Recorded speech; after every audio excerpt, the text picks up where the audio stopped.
Halo semua, saya Nikenjos SP Jua dari S1 Ilmu Keperawatan.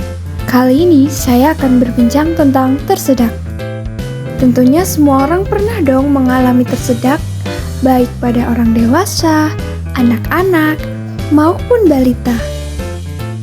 Begitupun para ibu-ibu yang pernah mengalami tersedak atau pernah melihat anaknya tersedak.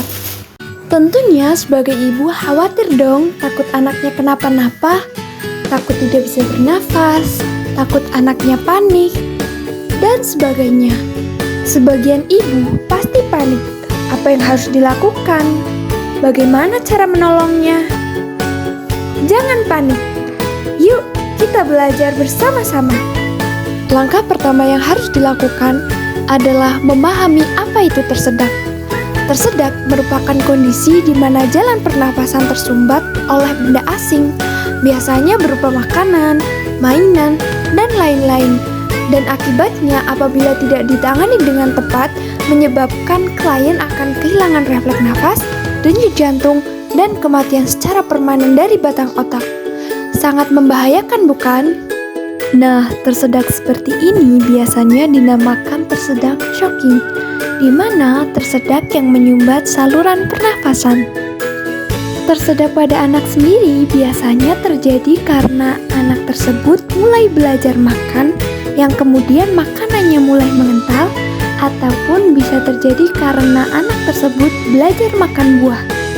Di lain kasus, biasanya anak-anak usia 1-3 tahun berada pada fase di mana mereka sedang gemar untuk memasukkan benda-benda asing ke dalam mulut mereka karena keingintahuan yang sangat tinggi.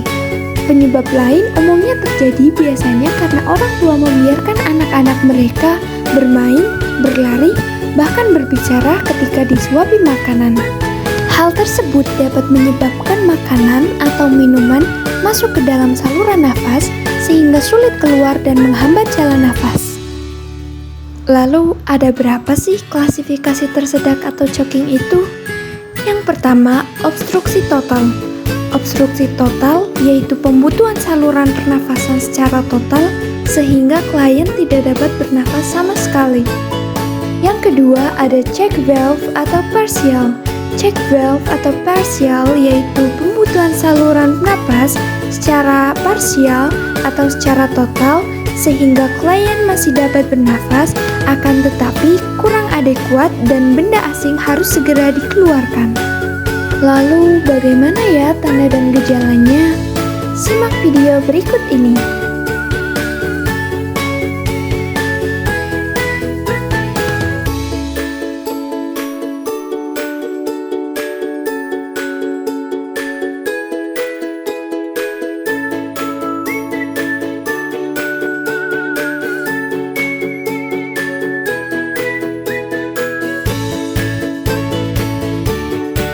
Nah, setelah menyimak video tadi, apa yang harus kita lakukan jika terjadi sumbatan jalan nafas total pada anak?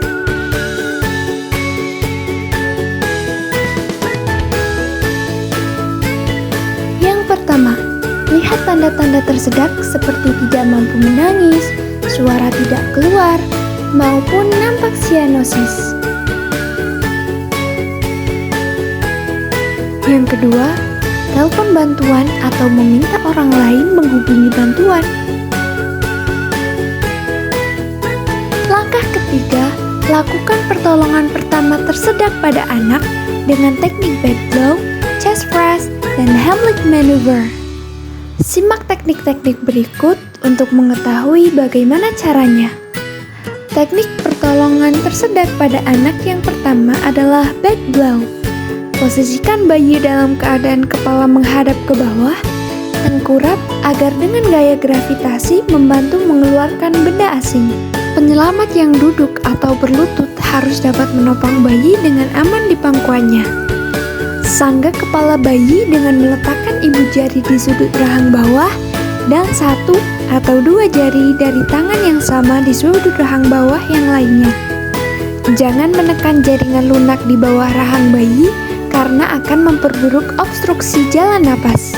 Lakukan hingga 5 back blow yang keras dengan pangkal 1 tangan di tengah punggung di antara tulang belikat. Tujuannya adalah untuk menghilangkan obstruksi dengan setiap back blow daripada memberikan kelima back blow.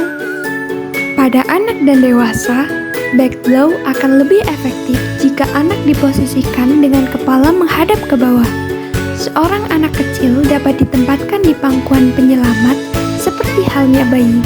Jika hal ini tidak memungkinkan, sangga anak agar posisi condong ke depan dan memberikan back blow dari belakang.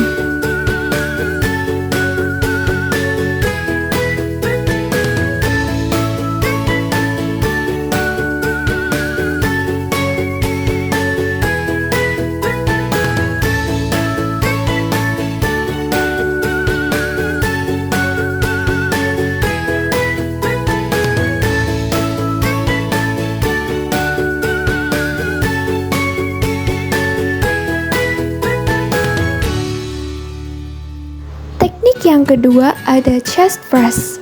Posisikan bayi dengan kepala menghadap ke bawah dan telentang atau supine. Agar bayi aman, sangga punggung bayi dengan lengan bebas dan bagian oksipital dengan tangan Anda. Topang bayi menggunakan lengan dan letakkan di paha Anda agar stabil. Identifikasi tanda untuk kompresi dada di tulang sternum bagian bawah dan kira-kira selebar jari di atas processus siphodeus. Berikan hingga 5 kali chest thrust, mirip dengan kompresi dada, tetapi lebih kuat dan lebih lambat. Hal ini bertujuan untuk melepaskan benda asing dengan setiap chest thrust daripada melakukan kelimanya sekaligus. Yang ketiga ada teknik Heimlich maneuver. Kepalkan tangan yang satu, tempatkan sisi ibu jari di atas pusar dan di bawah processus siphodeus, genggam kepalan tangan dengan tangan yang lain, dan menekan ke arah dalam dan ke atas ke arah diafragma dengan gerakan cepat. Jika tidak berhasil, tekan perut bagian atas dengan cepat pada permukaan yang keras seperti bagian belakang kursi, sisi meja, atau pagar teras. Beberapa kali dorongan mungkin diperlukan untuk membersihkan jalan napas. Lalu, sikap apa sih yang harus dilakukan pada anak tersedak? Langkah-langkah pertolongan tersedak pada bayi sebagai berikut. Lihat tanda-tanda tersedak, tidak mampu menangis, suara tidak keluar, atau nampak sianosis. Telepon bantuan atau meminta orang lain menghubungi bantuan. Penolong duduk di kursi atau memajukan salah satu kaki sehingga posisi tubuh seperti setengah duduk di kursi. Penolong meletakkan bayi pada salah satu paha, kemudian penolong melakukan back blow atau tepukan pada bagian atas punggung bayi. Tepukan dilakukan di antara dua skapula. Setelah melakukan 5 kali back blow, tangan penolong melakukan posisi sandwich atau menjepit bayi pada kedua tangan. Untuk menghindari cedera pada bayi pada saat membalik, gunakan 2 jari di tengah dada, yaitu pada bagian bawah garis imajiner puting susu, untuk melakukan kompresi dada atau chest thrust. Berikan 5 kali kompresi dada atau chest thrust dengan kecepatan 1 kali kompresi 1 detik. Ulangi tindakan langkah nomor 5-8 secara berulang sampai dengan objek sumbatan keluar atau bayi menjadi tidak sadar. Setiap 5 kali back blow dan chest thrust yang dilakukan, periksa apakah sumbatan sudah keluar atau belum keluar. Bila bayi tidak sadar, maka mulai lakukan kompresi dada atau BHD. Langkah-langkah pertolongan tersedak pada anak atau dewasa sebagai berikut. Lihat tanda-tanda tersedak atau tidak mampu menangis, suara tidak keluar, nampak sianosis, telepon bantuan atau meminta orang lain menghubungi bantuan. Penolong berdiri atau berlutut di belakang korban jika korban anak-anak. Lingkarkan tangan penolong pada area pinggang korban. Buat kepalan pada satu tangan yang tidak dominan. Letakkan ibu jari di samping luar kepalan tangan. Letakkan tangan pada garis tengah sedikit di atas umbilikus dan di bawah tulang dada. Genggam kepalan tangan Anda dengan tangan yang lain. Apabila korban lebih tinggi dari penolong, maka minta korban untuk sedikit membungkukkan badan.